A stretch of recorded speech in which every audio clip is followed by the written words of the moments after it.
বিবাহবার্ষিক গেছে গতকাল, তাই সেদিন সকালবেলা ঘুম থেকে উঠে তাড়াতাড়ি করে পুজো আচ্চা দিয়ে রান্নাঘরে ঢুকে গেলাম, রান্না শুরু করলাম। তারপর দেখি ওমা ছেলের বউ দুজনে মিলে একটা কেক নিয়ে এসছে সন্ধ্যের সময়। তারপরে কেকটা কাটা হলো। তারপরে গিফট এনেছে দেখবে, ছেলে আর বউ এনেছে একটা ব্যাগ, তারপরে মেয়ে এনেছে একটা গলার চেন আর একটা লবণ রাখার দানি। এই আর আমার একটা বান্ধবী শ্যামলী নাম, ও নিয়ে এসছে একটা শ্রীহরির একটা বালা আর তোমার একটা বিছনার চাদর। তারপর মোটামুটি কিছু গিফটও পেয়ে গেলাম, বেশ ভালোই লাগলো। আর তোমার রান্নাবান্না করে বরকে খেতে দিলাম, তারপরে কেক টেক কাটা হলো। এইভাবে ছোট্ট করে একটা টুকিটাকি একটা বিবাহবার্ষিক আমার পালন করে নিল ছেলের বউ মেয়ে সবাই মিলে।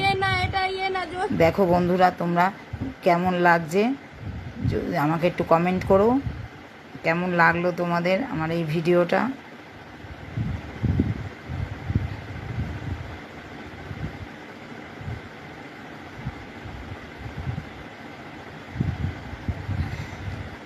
টাটা বাই বাই, আবার পরের ভিডিওতে দেখা হবে।